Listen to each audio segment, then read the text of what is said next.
If you ever believed that those in power could never understand the struggles of frontline employees, then the following story might make you think again. A CEO, once the man who built a retail empire from nothing, decided to cast aside all his titles, power, and expensive suits to become an anonymous cashier. And what he discovered in those short 3 days not only shocked him, but also shook the very foundations of the company he had built. Stay with the story until the end. Because sometimes the places you think are the smallest and most insignificant are exactly where quiet but powerful revolutions begin. Jackson Blake wasn't born with a silver spoon. His father was a carpenter, his mother a grocery clerk, and his childhood was marked by evenings counting coins to buy rice, nights sleeping on a rickety old bed beside a coal fireplace. But he never complained. He learned his first life lesson from poverty itself. Respect those who work, especially the ones no one notices. Years later, as the owner of a 12-store supermarket chain called BlakeMart spread across the state, Jackson still held on to one principle: always prioritizing the experience of both customers and employees. However, over time, the business, management reports, strategic meetings, and revenue numbers slowly pulled him away from the front lines. Then, the complaints started to roll in. Rude staff, elderly customers being rushed and ridiculed. Long lines, no assistance. At first, Jackson thought it was just an isolated case. But when his own daughter took her grandmother shopping at the West Side branch and came back with an angry face, he knew it was time to act personally. He didn't call a meeting. He didn't send out a reminder email. Instead, he disappeared from the office for 3 days. Early Monday morning, a middle-aged man with messy gray hair, stubbly beard, a polo shirt, and worn-out gray khakis showed up at the BlakeMart store in the Evergreen branch. The plastic name tag on his chest read J. The Evergreen branch had the most complaints. The space wasn't large, tucked away in a modest neighborhood, with a small parking lot and a faded signboard. This was the first store Jackson ever opened, but now it was a name that gave the customer service team headaches. "Are you new?" came a woman's voice from the customer service counter. Her name tag read Megan. Jay nodded. "I've been assigned here to help out for a few days." Megan, probably in her 30s, looked tired but still kept a professional smile. "I'm the assistant manager here. I'll be showing you around today. The shift schedule is posted on the notice board in the break room. Just write your name on the slot you want. We don't assign shifts." She paused. "Just a heads up. If the main manager, Derek, says anything, just ignore it. Don't respond." That quiet but cautious statement was the first alarm bell that told Jackson something was seriously wrong. Within a few hours, Jay was trained in basic cashier tasks, scanning barcodes, bagging items, greeting customers. Customers trickled in. Many were elderly, walking slowly, needing help with the scanner or discount coupons. Jay was patient and warm. Every thank you he received from the grandmas and grandpas reminded him of his own mother, who used to be too scared to ask the price of milk at a supermarket for fear of bothering the staff. But the atmosphere around him wasn't so gentle. Other cashiers kept their heads down, avoiding eye contact. Every time a man named Derek walked out of the office, everyone immediately straightened up, stopped talking. They tensed, braced themselves, afraid but expressionless. Jackson understood. The staff weren't lazy. They were working in a suffocating environment. Then came the worst moment. An old woman with a hunched back and snow-white hair slowly approached Jay's counter. In her hand was a small basket, a few cartons of milk, bread, a pack of frozen broccoli. As she began placing each item on the belt, Jackson clearly heard a sigh from behind. "Again, my God. Why don't these old folks just open their own damn supermarket?" A hoarse, heavy male voice. Jay turned around. Derek was standing behind him, arms crossed, eyes full of disdain. The old woman heard it. Her hand trembled as she fumbled with her wallet, mumbling, "I'm sorry, I just need a little more time." "Take your time, ma'am," Jay replied gently, bending down to help her pick up a few coins that had fallen. "We're in no rush." Derek scoffed and walked away without another word. Jay carefully packed her items, placed them gently in the cart, and bowed his head slightly as if bidding farewell to his own mother. The old woman smiled faintly, her eyes full of quiet gratitude. Jay watched her walk away, small shoulders, hunched back, shaky steps. Inside him was a slow, burning anger, not explosive, but deeply gnawing. Derek came back and waved dismissively. Old people waste time and bring no profit. You'll get it eventually. Don't be too nice. Jay stayed silent. Not because he agreed, but because he was listening and remembering. All day long, Jackson kept observing. In the break room, employees whispered, their eyes weary. One said, "Third time my shift got cut this month, but Derek's friend still gets full hours." Megan sat in a corner, holding a cup of cold coffee, her gaze distant. When Derek walked in, the air froze. He gave a cold command. "You're doing morning shift tomorrow. Trevor's off. I don't care if you just did the night shift. Deal with it." Megan nodded, didn't argue, but Jay saw her hand clench, fingernails digging into her palm. That evening, Jackson drove home in silence. His mind was spinning with images, sounds, and a nameless sorrow. He realized a store could have clean shelves, full stock, impressive financial reports, and still be rotting from the inside due to indifference. Tomorrow Jay will return, but he wouldn't be a cashier anymore. He was Jackson Blake, and tomorrow he would reclaim the soul of the store he once built with his own hands. Are you working in a place where kindness is seen as weakness? Have you ever felt that the smallest people that suffer the biggest injustices? Stay tuned for part 2, because when truth is buried long enough, the one who dares to dig it up needs more than strength. They need compassion. Early the next morning, the name tag J was gone from his chest. Jackson Blake walked into the store in a crisp dress shirt, hair neatly combed, eyes sharp. But he had yet to reveal himself. He walked straight into the staff break room, sat quietly in a corner, silently observing the shift schedule board. Megan was busy wiping down the cashier counter before opening time. The dark circles under her eyes stood out starkly under the neon lights. Derek stepped out of the office, holding a large cup of coffee, yawning. "I need yesterday's inventory list. Megan, if you haven't done it, get it done now. Embrace yourself for the evening shift too." Megan turned, trying to keep her voice calm. "I already have the morning shift today." Derek shrugged. "Not my problem. Short on staff? You're the assistant manager, so you deal with it. No complaining." She nodded and turned away, but Jackson didn't. Not yet, but very soon. At exactly 10 a.m., Jackson walked into Derek's office without knocking. Derek frowned, looked up. "What now? I'm busy." Jackson said nothing. He removed his glasses, pulled a metal CEO nameplate from his shirt pocket, and placed it gently on the desk. "I'm Jackson Blake, owner of the BlakeMart chain, and you, Derek Shaw, have pushed me to leave the executive chair to personally return here." The silence dropped heavy as stone. Derek turned pale. I didn't know." "Exactly," Jackson said, his voice not loud but ringing like a bell. "You didn't know the elderly woman you insulted yesterday. Didn't know how exhausted Megan is. Didn't know shifts were being cut based on favoritism. And you certainly didn't know how toxic this workplace has become under your watch." Derek stood up. "I was just doing my job. I have to maintain discipline here.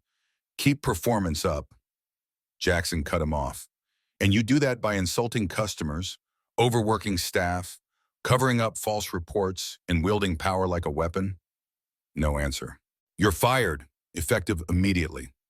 Derek couldn't believe his ears. "You can't do this. I'm the longest-serving manager. Who's going to replace me? This place will fall apart without me." Jackson's face didn't change. "I already have a replacement. Someone who actually works, who actually cares, and who knows how to lead with kindness." Jackson opened the office door and stepped out, his gaze fixed on the cashier station. "Megan, come in here with me." She walked in cautiously, still unsure what was happening. Derek stood to the side, quietly packing up his things.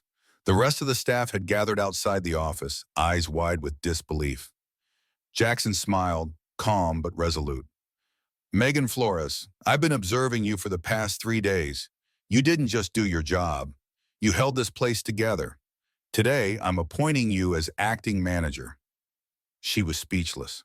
"I don't know if I can." "You already have. Today it's just official." The atmosphere in the store shifted in that very moment. Gone was the gloom, the resignation. In its place, astonishment, hope, and a flicker of belief. Jackson turned to everyone. "I want you all to hear this clearly. Starting today, there will be no more unfair shifts. No more employees work overtime without proper breaks. Every person here, from the shelf stockers to the cashiers, is essential. And I will personally oversee this transformation. A young staff member spoke up. So does this mean we can be honest with our manager? Jackson nodded. If the new manager doesn't listen, I'll be the next person you speak to. Derek rolled his suitcase out.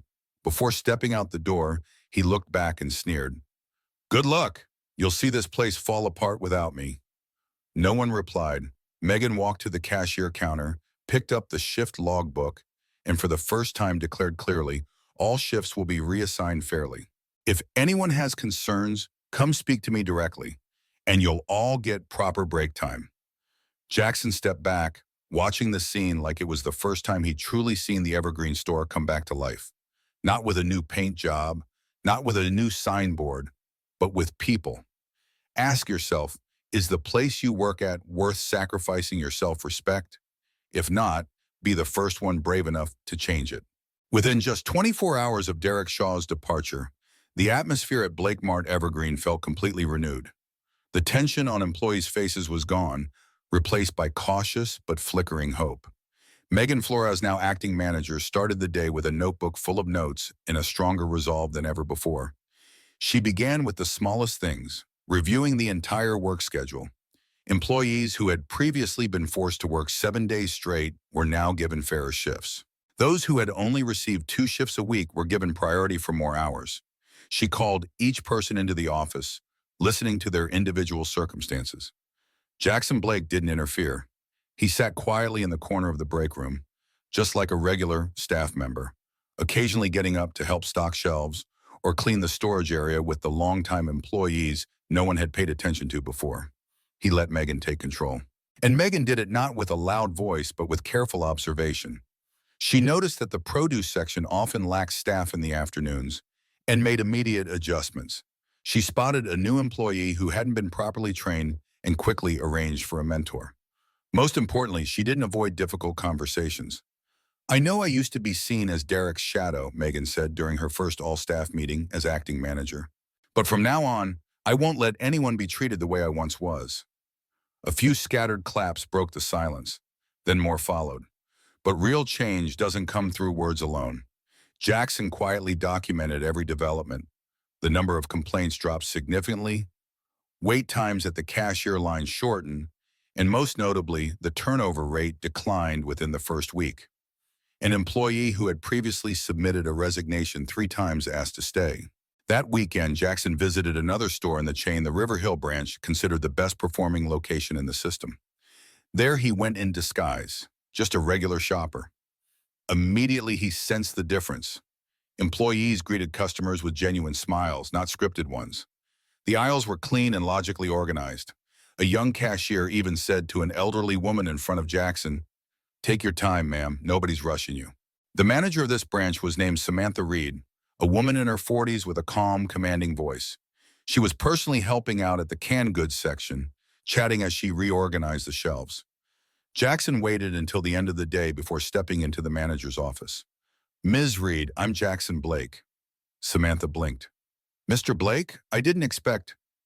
I'm here to understand why your store runs so well and to ask for your help with someone." Jackson told Samantha about Megan Flores, about the Evergreen store, about what had happened.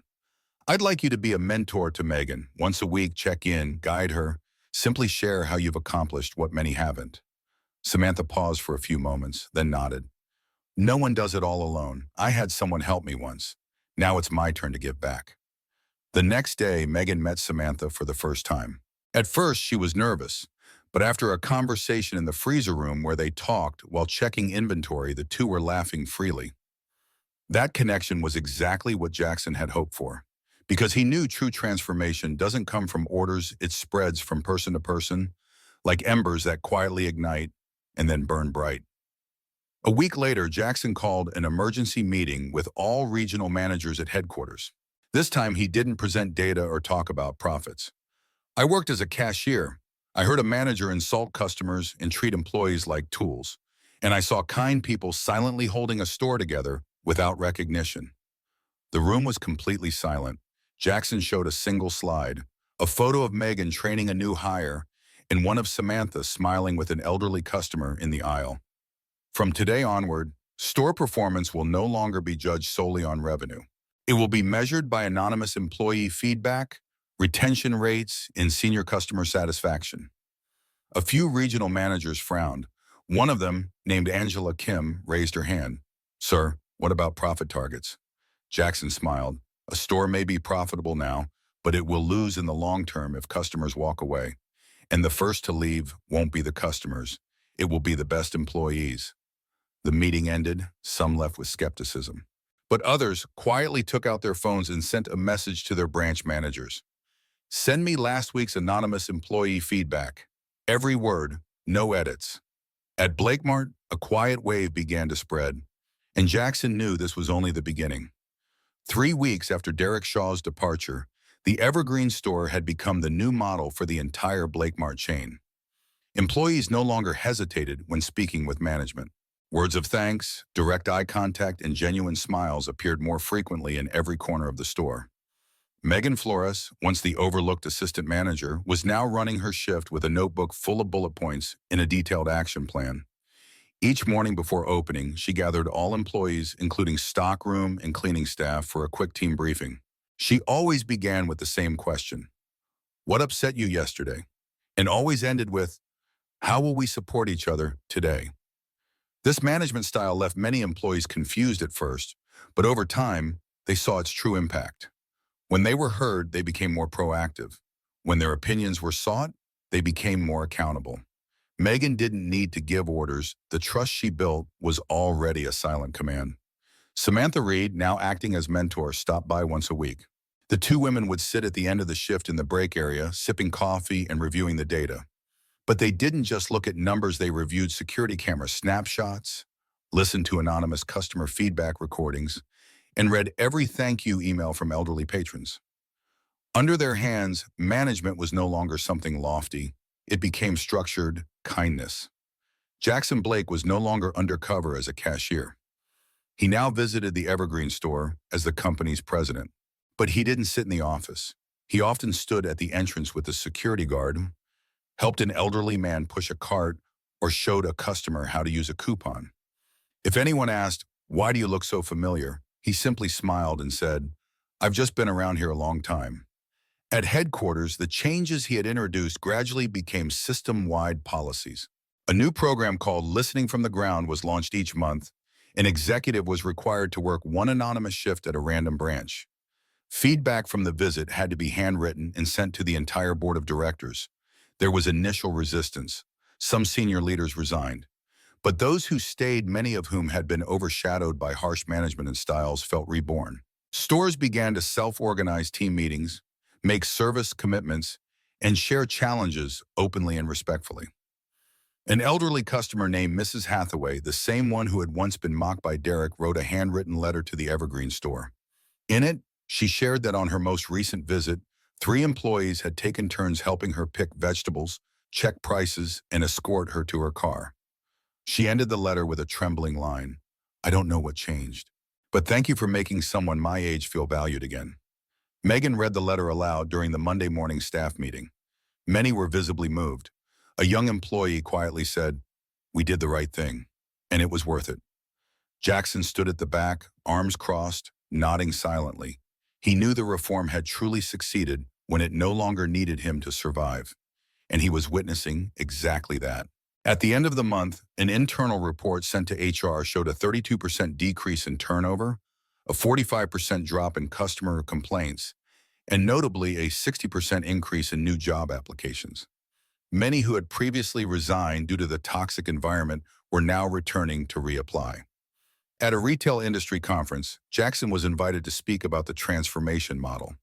But instead of standing on stage alone, he invited Megan and Samantha to join him. The hall fell silent as he said, "Leadership isn't about the seat you occupy.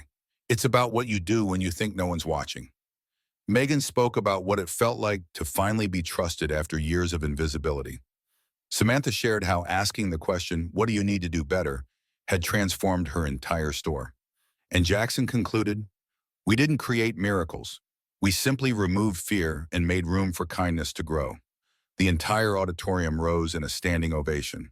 But Jackson didn't need the applause. What he needed was for a day to come when any store bearing BlakeMart's name, whether in a city or a small town, could stand strong on the core values he had once nearly lost. If you've ever felt like just a small cog in the machine, remember this. It's the small cogs that keep the entire system turning in the right direction. 1 month after the retail industry conference, the entire BlakeMart system officially launched a new program called Understand to Serve. This wasn't just a typical PR campaign. It was a real mechanism with clear regulations, timelines, and third-party accountability. Jackson Blake personally signed off on the core provisions. Each store manager must spend at least 2 hours a week working alongside frontline staff. All feedback from senior customers must be recorded separately and compiled quarterly. Every store must maintain an anonymous feedback point where employees can submit suggestions without fear of retaliation. At first, some branches responded passively. Some merely went through the motions. But just a month later, honest customer survey statistics showed the opposite. Stores that followed the model closely reported steady growth in both revenue and customer satisfaction. Another positive side effect began to emerge. Middle-aged and elderly customers returned more frequently. They didn't just come to shop, they chatted with staff, shared health updates, asked about familiar faces. The bond between store and customer was no longer just transactional. At the Evergreen branch, Mrs. Hathaway had become a regular. Every Wednesday morning, she pushed her cart in with a handwritten shopping list. But each time she paused to chat with Jamie, the youngest employee at the store. "Are you still drawing this week?" she asked, as Jamie packed vegetables into a bag. Jamie smiled shyly. "Yes, I'm working on a painting of a countryside market." She nodded. "Then make sure to include these shelves, because to me, this is the warmest spot in the whole neighborhood." One day, she brought in a handwritten letter, asking to share it with the store team. In it, she spoke about the loneliness after her husband passed away, the market visits she made just to hear others laugh and talk, and how a store that once seemed cold had become a place where she felt seen, welcomed, remembered by name. Megan read the letter during the monthly staff meeting. For the first time, a new employee stood up and suggested, "Why don't we print this letter, frame it, and hang it in the break room?" No one disagreed. Meanwhile, Jackson and the executive team were putting together a document called the BlakeMart Service Culture Handbook, not as a rulebook, but as a source of inspiration. There were no lines demanding smile for 5 seconds when greeting a customer or say thank you with exact wording. Instead, it asked questions like, "Do you know the names of 3 familiar customers? When was the last time you helped an elderly customer without being asked?